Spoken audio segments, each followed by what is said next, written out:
anything that comes up in your contrasting day, and things do all day, every day. When you know what you don't want, on the other end of it is what you do want. And we're asking you just for a few days, when something happens and you're having a feeling response to it, a negative one, let's say, identify what the feeling is and ask yourself, what's the feeling on the other end of this that I'm really reaching for? If I feel insecure, then it's security I'm looking for. Or if I feel overwhelmed, then it's more ease that I'm looking for. Or if I feel misunderstood, then it's understanding that I'm looking for. And if I feel unloved, then it's love that I'm looking for. And if I feel betrayed, then it's homecoming that I'm looking for. In other words, try to isolate the very root emotion and then sit to meditate. Quiet your mind until the active other end of the stick stops being active, and it will in a short period of time. We're talking about a few minutes. And then, because you have just asked, this feeling that you're reaching for, it will be yours. And when you show yourself that you can shift the way you feel, then you have shown yourself the beginning of vibrations turning to thoughts and thoughts turning to things.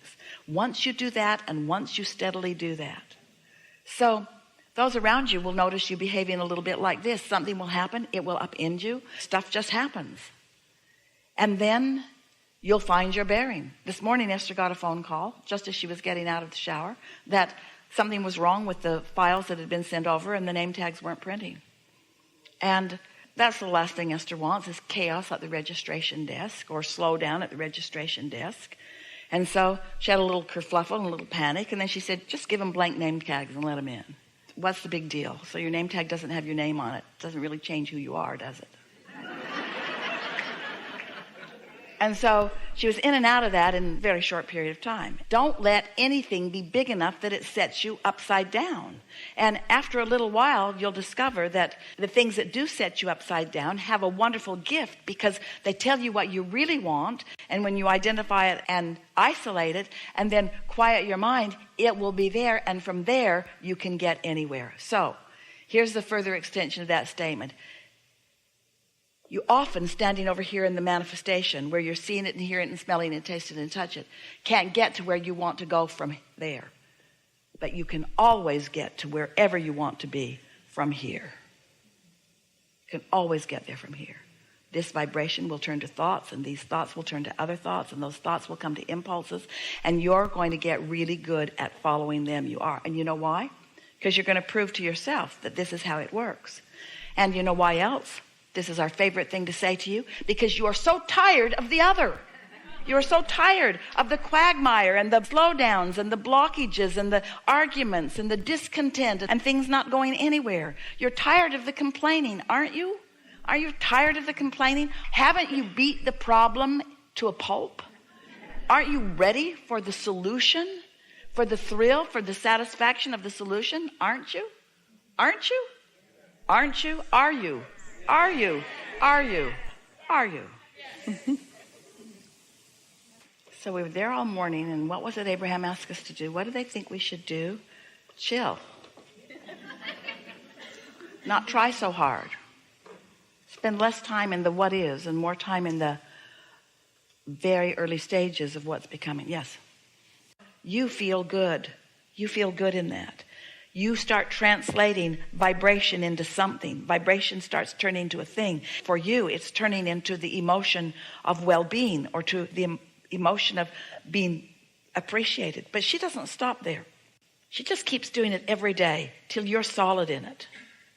Every day till you're solid in it. Because that stuff over there doesn't matter, and she knows it.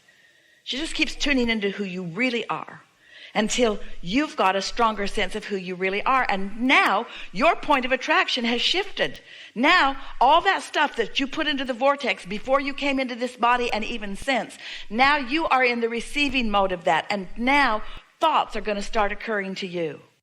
And as the thoughts start occurring to you, strong enough that you speak them out loud, and you've got a mentor standing right there saying, that's a good one, that's a good one, that's another good one, that's a good one, that's another good one. Now you've got some momentum going, and it doesn't take very much of that.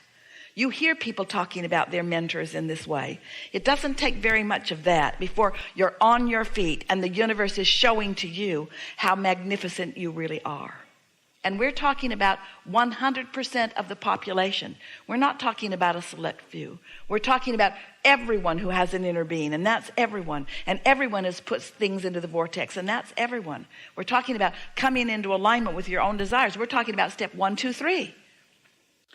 So let's recap just for a moment. So the thoughts begin turning to things, and the first thing that you recognize is an emotion. And if you are wise enough to stay there, and it feels good, so why not? Then it will turn to a stronger emotion and a stronger one. Then thoughts will begin to occur to you. Then rendezvous will begin to happen. Then your life will begin to reflect. Then you will begin to see and hear and smell and taste and touch, because it will have evolved to the point that you can. Because everything naturally must evolve. Everything must evolve. Law of attraction insists that it must. But when what you want is evolving at the same time as the absence of it, then you're left with a confusion. And after all, you are the perceiver of this. You are the receiver of this. There is no reality beyond that which you are perceiving. You sort of kind of get that? It's your perception that we're talking about here.